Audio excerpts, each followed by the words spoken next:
जेव्हा निवडणुका असतात तेव्हा सगळे राजकीय पक्ष आपल्या दारोदारी येतात. निवडणुका गेल्यानंतर सगळ्या बिल्डरांच्या दारी जातात, कोणी आपल्या दारी येतात. जर त्यांनी बुलडोजर आपल्या घरावर आणला तर पहिलं आम्ही तिथे समोर तुमच्या राहू, तुमच्या आणि बुलडोजरच्या मध्ये आमचा पक्ष आहे. एवढं सांगायला आलं की तुमचा विकास आणि तुमचा विकास ठरवण्याचा अधिकार हा फक्त आणि फक्त तुम्हालाच आहे, दुसऱ्या कोणालाही नाही.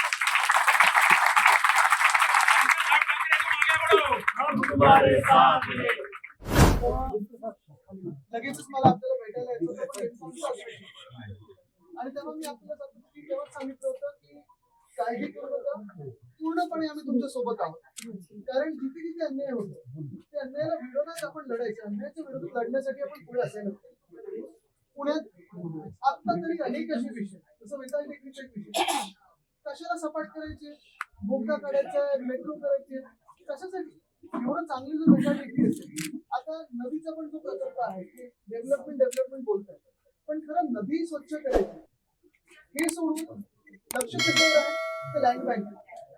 आणि कदाचित जगातला एखादा असा प्रकल्प असेल, आणि मी सातत्याने का सांगते कारण पुणेकरांना आपल्या सर्वांना नागरिकांना खरी परिस्थिती कळली पाहिजे. जगात एक हा प्रकल्प असेल तिथे नदी खोल करण्याच्या ऐवजी अजून त्याची हे कमी करतात, म्हणजे त्याच्यापेक्षाही कमी ते नंतर ट्रेंच म्हणून जाहीर करतील असं वाटायला लागतं. आणि रुंद असते ती अरुंदीकरण नाही, बाकी सगळीकडे आपण खोलीकरण करतो, रुंदीकरण करतो.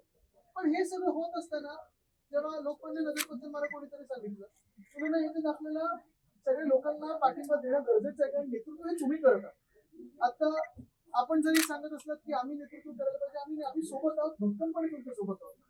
आतापर्यंत जसं तुम्ही सांगितलेलं की आम्ही कुठल्याही राजकीय पक्षाशी निगडीत असू किंवा नसू हे महत्वाचं नाही, राजकीय आमची विचारसरणी काय असेल हे महत्वाचं नाही. कारण शेवटाला जेव्हा आपलं घर निघून जातं हातातून तेव्हा आपण कोणाला मतदान केलंय, कोणासाठी आंदोलन केलंय हे बुलडोजर बघत नाही. ती एकी आपल्याला आत्ता दाखवायची. आणि म्हणून आपली विचारधारा कुठची असेल, आपण कुठल्याही राजकीय पक्षाला आतापर्यंत मतदान करत असतो, तरी मला आठवतं वेताळ टेकडीचं जे आंदोलन होतं ते हेच सांगत होतं की आम्ही तुम्हाला जे मतदान अपेक्षित असेल आमच्याकडून तेव्हाच मतदान आमच्याकडून अपेक्षित करा, जेव्हा तुम्ही आम्हाला आश्वासन द्याल की ह्या टेकडीला तुम्ही हात देणार. पटापटा सगळे राजकीय पक्ष बघा कसे राहिले आणि स्थगित केली. पण हेच महत्वाचं. कदाचित तुम्हाला वाटत असेल अरे आदित्य एवढ्या म्हणजे ह्या एका एरियाबद्दल का बोलत आहे, कारण आम्ही मुंबईत पाहतोय, आम्ही नाशिकमध्ये पाहतोय, पुण्यात पाहतोय, प्रत्येक ठिकाणी एक एक अशी कॉलनी एखादी बसत असेल किंवा एखादा आपलं गव्हर्नमेंट कॉलनी असेल. आता आपण जसं उल्लेख केला आमच्या शेजारच केरवाडी मधली आमची गव्हर्नमेंट कॉलनी. आम्ही काय निश्चित केलेलं आपलं सरकार असताना की वर्षानुवर्ष जे तिथे आपले शासकीय कर्मचारी राहत आले, महाराष्ट्राची सेवा करत आली.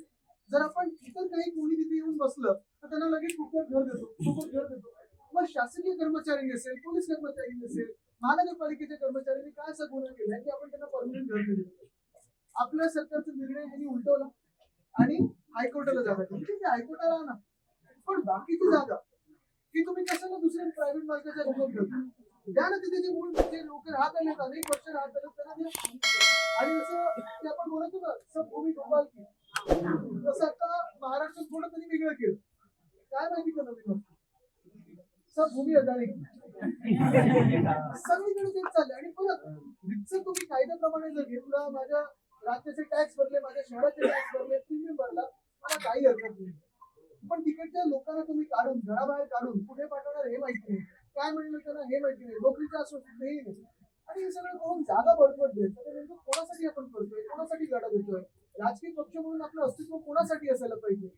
तर जे तुम्ही आता सांगितलं की तुम्हाला आश्चर्य झालं की अरे आदित्य तुम्ही एवढे छोटे विषय लक्ष का घालताय, हाच सर्वात मोठा विषय. कारण जेव्हा निवडणुका असतात तेव्हा सगळे राजकीय पक्ष आपल्या दारोदारी येतात. निवडणुका गेल्यानंतर सगळ्या बिल्डरांच्या दारी जातात, कोणी आपल्या दारी येतात, ओळख पण दाखवतात. आणि म्हणून मी तुम्हाला एवढंच सांगायला आलो आज की जास्त वेळ घेतला नाही, कारण भावनी पण सांगितलं, मी पण तेच सांगतो की अधिवेशनात आम्हाला हा विषय होताच, परत एकदा अधिवेशनात घेऊ. पण जर त्यांनी बुलडोजर आपल्या घरावर आणला तर पहिलं आम्ही तिथे समोर तुमच्या राहू, तुमच्या आणि बुलडोजरच्या मध्ये आमचा पक्ष आहे, एवढंच तुम्हाला मी सांगायला.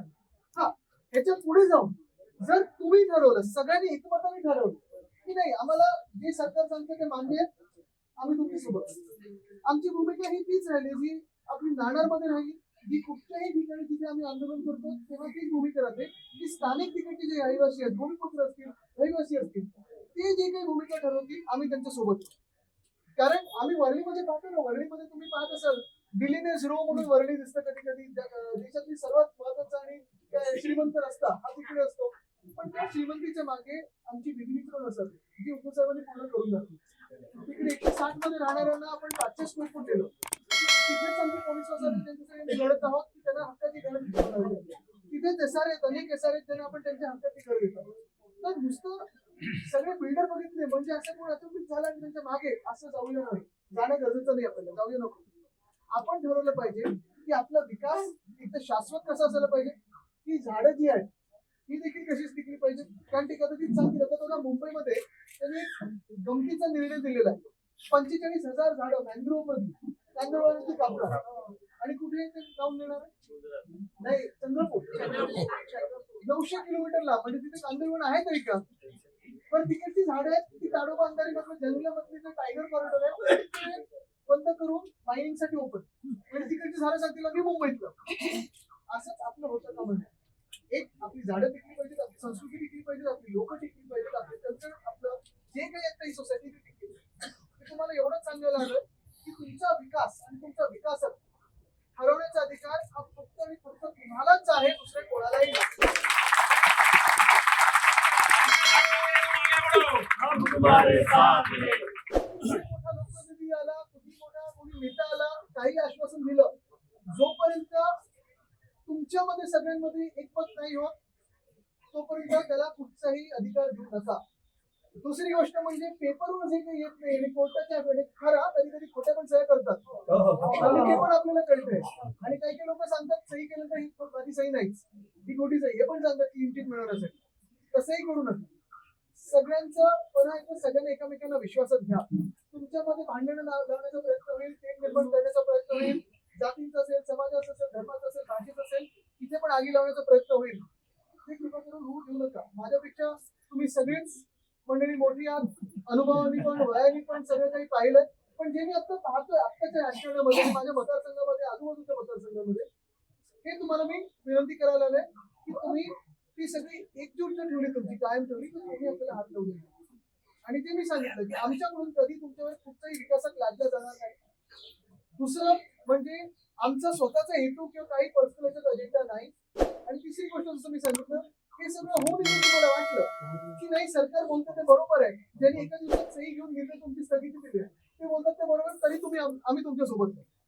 ती मनातून तुम्ही शंका काढून टाका की आम्हाला दुसऱ्या कुठच्या ह्याच्यात काही अँगल आहे किंवा दुसरं काही आम्हाला देणं नाही. तुम्ही जे ठरवा, इकडचे स्थानिक म्हणून जे ठरवा, आज घेऊन घ्या माझ्याकडून, मी तुमच्या सोबत जे काही तुम्ही ठरवा त्याच्यात राहील. धन्यवाद.